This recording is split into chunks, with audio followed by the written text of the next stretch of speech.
আমি আপনাদের এখন তেলাপিয়া মাছের পাতলা ঝোল করে দেখাবো।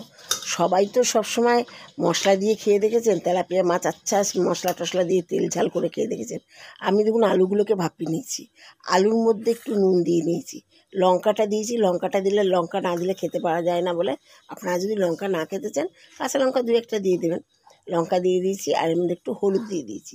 তেলাপিয়া মাছগুলো ভেজে রেখে দিয়েছি, ভাজবো এখন, ভাজিনি, লবণ হলুদ মাখিয়ে রেখেছি। তেল গরম হলে পরে ভাজবো।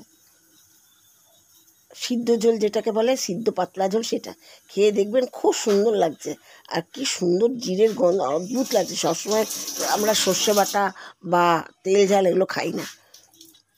আর তেলাপিয়া মাছ, জ্যান্ত মাছ তো মাগুর, কই, তারপরে শোল, তারপরে ল্যাঠা, তেলাপিয়া, লাইলনটিকা, এগুলো সবসময় আমরা খাই না। তেলাপিয়া মাছগুলো ভেজে রাখছি, তেল ঝোল খাই না, পাতলা ঝোলও করে খাই। পাতলা ঝোল খেতে খুব ভালো লাগে। তেলাপিয়া করতে বিশেষ করে ভালো লাগে। তেলাপিয়া করে লাইলনটিকা একটু জিরা দিতে হয়, জিরা ফুল দিলে খুবই ভালো লাগে। একটু ভেজে নিচ্ছি, তেলাপিয়া করে মশলাগুলো দিয়ে দিলাম, ভাজা হলে পরে নামিয়ে নেবো। খুব করে কড়া করে ভাজবো তাও না কিন্তু।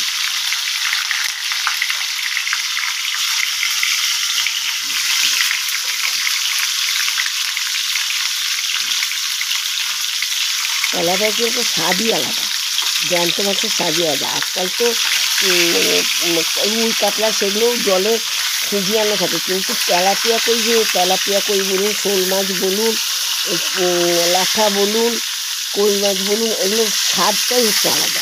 লাইলনটিকা বলুন, এগুলো সব স্বাদটাই আলাদা লাগে।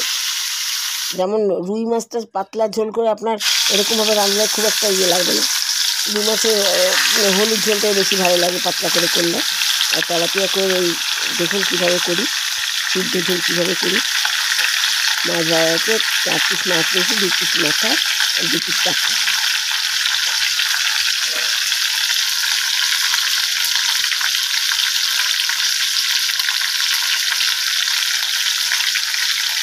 উল্টে দেবো, উল্টে দিয়ে ভাজা হয়ে গেলে পরে আপনারা তেলাপিয়া করে পাতলা ঝোল খাবেন, খেয়ে দেখবেন, খেতে খুব স্বাদ লাগে। ঝাল যারা খাবেন একটু ঝাল দিয়ে নেবেন। আমি যেমন ঝাল খাই, একটুখানি কাঁচা লাল রঙের লঙ্কা সেটা বেটে দিয়ে দিচ্ছি। কাঁচা লঙ্কা লাল রঙের বেটে দিয়ে দিচ্ছি। এমনি শুকনো লঙ্কা খাই খুব কম, আমি চটনি গোলমাল করে যদি কেটে রাখা করেন শুকনো লঙ্কা খাবে দিয়ে দিচ্ছি। মাংস হলে শুকনো লঙ্কা দিই। এবার ভাজা হয়ে গেলে পরে বেশি ভাজবো না, তুলে নিয়েছি। এবার তেলের মধ্যে এই জিরা দিলাম, গোটা জিরাগুলো সব একসাথে রেডি করে রেখেছিলাম। জিরাগুলো, হলুদ, কাঁচা লঙ্কা বাটা, নুন, মিষ্টি দিয়ে রেডি করে রেখেছিলাম। ওটা তেলের মধ্যে দিলাম। নাড়তে যখন এটা তেল ছেড়ে দেবে তখন সিদ্ধ আলুটা দিয়ে দেবো। একটু নুন দিয়েছি, কারণ আলুতে তো নুন দেওয়া আছে, একটু নুন দিয়েছি, নুনটা কম পড়বে। সিদ্ধ আলুগুলো দিয়ে দেবো।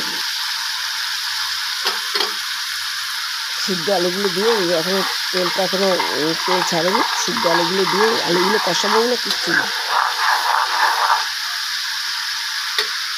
সিদ্ধ আলুগুলো দিয়ে আপনার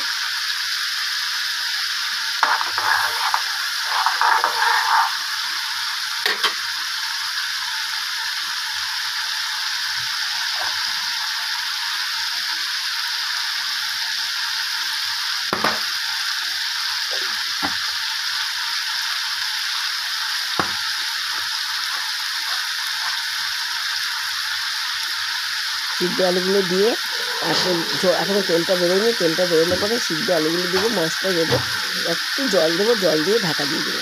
মাছগুলো সিদ্ধ হয়ে গেলে ঝোলটা নামিয়ে নেবো। আপনাদের যদি ভালো লাগে আপনারা লাইক করবেন, শেয়ার করবেন, সাবস্ক্রাইব করবেন, এমনি খেয়ে দেখবেন কেমন লাগে খেতে। তখন অন্য কিছু খেতেই মনে হয়। একটু চিনি দিয়ে দিলাম, চিনিটা বলেছি চিনি দিয়েছি, কিন্তু চিনি দিতে ভুলে গেছি। চিনি দিয়ে দিলাম। এবার তেলটা বেরিয়ে গেছে।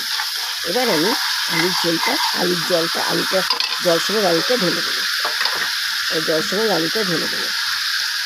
দেখুন জল সময় আলুটা ঢেলে দিচ্ছি। জলটাও গরম জল আলু ঢেলে দিলাম। আলুটা কিন্তু ভাজলাম না, কিচ্ছু না, কষালাম না, কিচ্ছু না। কেমন স্বাদ হয় দেখবেন আপনারা খেয়ে। এর মধ্যে মাছটা ফেলে দিলে পাতলা ঝোল হবে। মাছটা দিয়ে দেবো। ফুটে উঠলে পরে কালারটার জন্য আরও লাল লঙ্কাটা দিই, লাল লঙ্কাটা কালার বা প্লাস ঝাল এই দুটোর জন্যই দিই। এবার বাটি ধোয়া জল দিয়ে দিলাম, বাটির মধ্যে মশলা লেগেছিলো, মশলা বলতে আপনার ওই জিরা গুঁড়ো, লঙ্কা গুঁড়ো, হলুদ এগুলো লেগেছিলো, সেটা দিয়ে দিলাম। এবার মাছগুলো দিয়ে দিই, মাছগুলো দিয়ে দেবো, মাছগুলো দিয়ে দেওয়ার পরে খানিকক্ষণ ফুটবে, ফুটলে পরে এই যে মাছ দিয়ে দিচ্ছি, এই যে মাছ দিয়ে দিচ্ছি, মাছ দিয়ে দিচ্ছি। যদি আপনাদের এরকমভাবে খেয়ে ভালো লাগে তাহলে আপনারা লাইক, শেয়ার, সাবস্ক্রাইব করবেন আর আমাকে কমেন্টস করে জানাবেন খেয়ে কেমন লাগলো। আর জানতেই পারবো না আমি আপনাদের কেমন লাগছে। ব্যাস, এবার ঢাকা দিয়ে দেবো, ঢাকা দিয়ে দেবো। এক পিঠ হলে পরে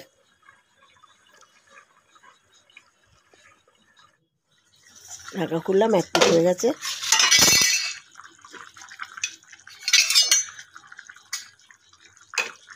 হয়ে গেছে, দু পিঠই ঘুরিয়ে দিয়েছি, হয়ে গেছে। এবার মাছগুলো তুলে নিই, কারণ ঢালতে গেলে যদি ভেঙে যায়, কারণ কড়াইটা তো খুব বড়ো না, ছোটো কড়াই, ঢালতে গেলে ভেঙে যেতেও পারে। মাছগুলো তুলে নিলাম, দু পিঠ ঘুরিয়ে দিলাম, দিয়ে সিদ্ধ হয়ে গেছে। এবার মাছগুলো তুলে নিলাম, তুলে নিয়ে এবার ঝোলটা ঢেলে দেবো। এইভাবে আপনারা তেলাপিয়া কই মাছের পাতলা ঝোল করে খেয়ে দেখবেন, খুব টেস্ট লাগে, খুব ভালো লাগে খেতে। এই ঢেলে দিলাম, ব্যাস হয়ে গেল পাতলা ঝোল। আপনার খেয়ে দেখবেন, খুব ভালো লাগে খেতে। এবার যদি ভালো লাগে খেয়ে লাইক করবেন, শেয়ার করবেন, সাবস্ক্রাইব করবেন, আর কেমন লাগলো কমেন্টস করে জানাবেন।